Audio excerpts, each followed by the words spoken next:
Bonjour, mon nom est Edith Choignard de Collection Inédite et le projet d'aujourd'hui est le blog du mois d'avril 2020 intitulé Orchidée Magnificus. La grandeur du projet sans l'arrière-plan est de 22 pouces de large par 24 pouces de haut ou 56 par 61 cm. La grandeur du projet avec l'arrière-plan est de 32 pouces de large par 34 pouces de haut ou 81 par 86 cm. Ce patron comprend les instructions et les gabarits pour faire les appliquer avec le design de piqué libre ainsi que ma sélection de tissus et de fils. Vous trouverez le lien du document PDF dans la description sous la vidéo et n'oubliez pas de le sauvegarder sur votre ordinateur. Je vous invite à vous inscrire à mon infolette sur la page d'accueil de mon site internet et à tous les mois, je vous donnerai un aperçu de mon prochain blog du mois et des projets en développement. Et n'hésitez pas à vous abonner à ma chaîne YouTube où vous trouverez plein de projets intéressants et tous mes tutoriels sont gratuits. Pour assembler une courte pointe ou pour faire du piqué libre, j'utilise ma soprano ou ma tiara de Babylock. Pour faire du piqué libre, j'utilise du fil à broder Super B de 40 weight de monfil.ca. J'aime également utiliser les tissus de Northcutt Fabrics pour tous mes projets. Et pour faire mes appliqués, j'utilise du Light Seam Seam 2 et de la bourre de coton Warm White 80-20 de Warm Company. Pour faire les appliqués avec le dessin de piqué libre, vous aurez besoin d'une table à tracer ou d'une table en vide sous laquelle vous pourrez mettre une lampe. Vous aurez également besoin d'un pouce-mine à craie blanche pour tracer et du Light Steam Seam 2. Si vous n'avez jamais travaillé avec du Steam Seam, je vous réfère à la vidéo que j'ai faite sur comment travailler avec ce produit. Vous trouverez le lien sous le tutoriel. Aujourd'hui, je vais vous montrer comment préparer les appliqués, tracer le piqué libre sur les appliqués, les placer sur le tissu de l'arrière-plan et finalement faire le piqué libre. Pour faire les appliqués et l'arrière-plan, voici ma sélection de tissus Northcutt Fabrics. Et pour faire le piqué libre, voici les couleurs de fil que j'ai choisies de monfil.ca. Alors, commençons par préparer les appliqués. Premièrement, tracez les appliqués sur du Light Steam Seam 2 et coupez l'intérieur du Steam Seam qui n'est pas nécessaire et gardez seulement 3/8 de pouce ou 1 cm en bordure. Cela empêchera le tissu d'être trop rigide. Appliquez les gabarits en Steam Seam sur l'endos du tissu et pressez. Finalement, coupez les appliqués individuellement. La prochaine étape est de tracer le dessin de piqué libre sur les appliqués.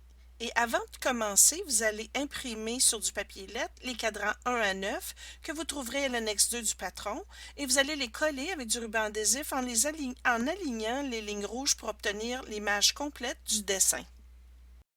Pour tracer, placez les cadrans papier sur votre table lumineuse. Ensuite, placez un des appliqués sur le dessin correspondant au cadran papier et tracez les lignes que vous voyez à travers le tissu.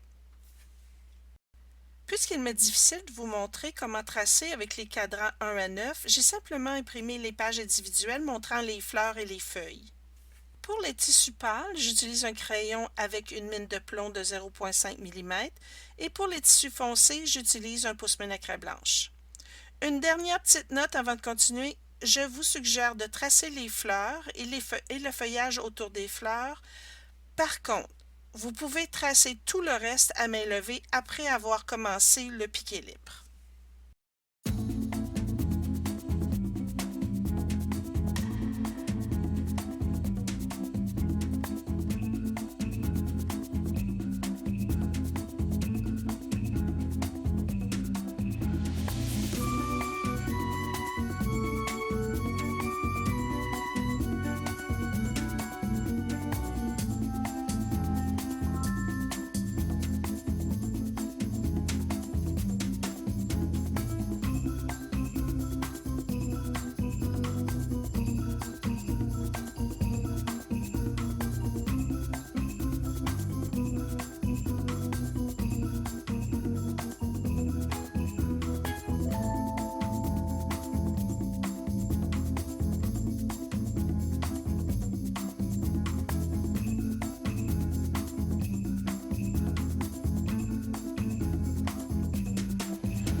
Pour préparer le tissu de l'arrière-plan, vous remarquerez que sur les cadrans 1 à 9, j'ai marqué le centre du projet avec une ligne pointillée mauve.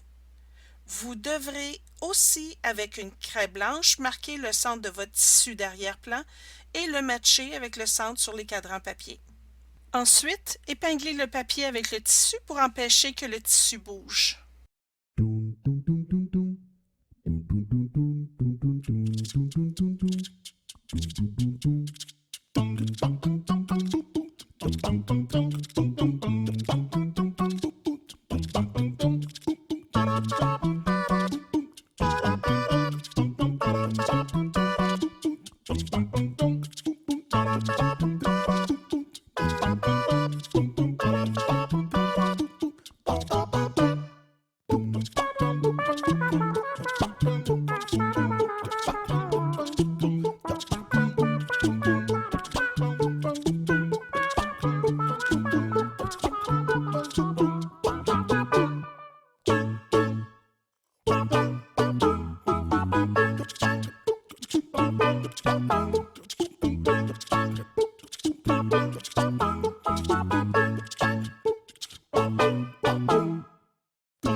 Il est maintenant temps d'ajouter les appliqués sur l'arrière-plan.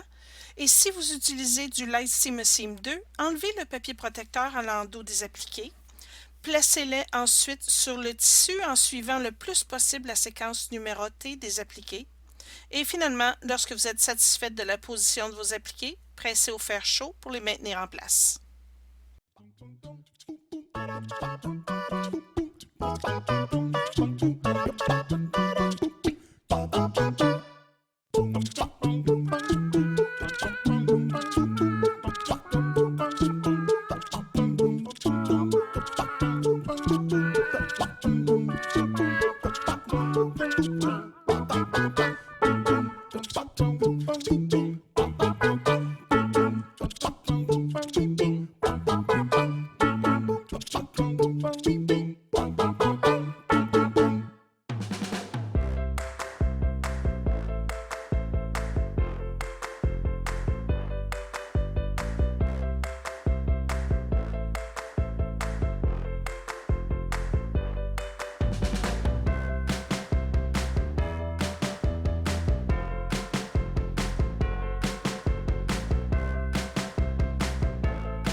Après avoir ajouté la bourre de coton et le tissu qui couvre l'endos, on peut commencer à faire le piqué libre.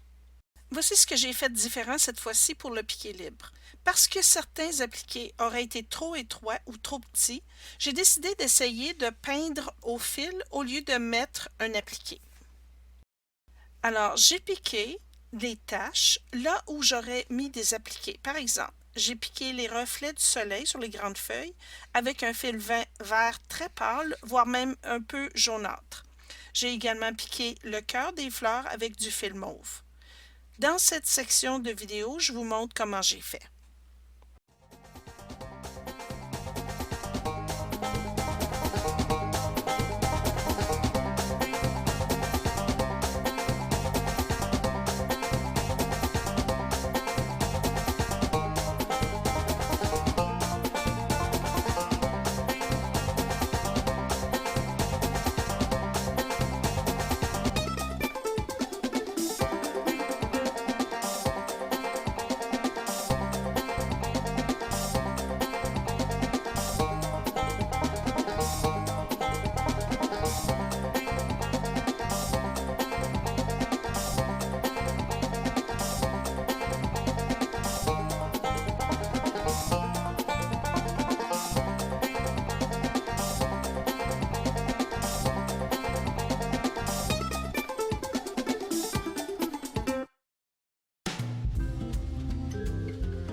C'est tout pour aujourd'hui. J'espère que vous aurez aimé ce projet et que vous reviendrez pour le prochain bloc du mois. Merci d'avoir été là et au plaisir de vous revoir bientôt. Dun, dun, dun, dun, dun. Dun, dun, dun, dun, dun, dun, dun, dun, dun, dun, dun. Dun, dun, dun, dun.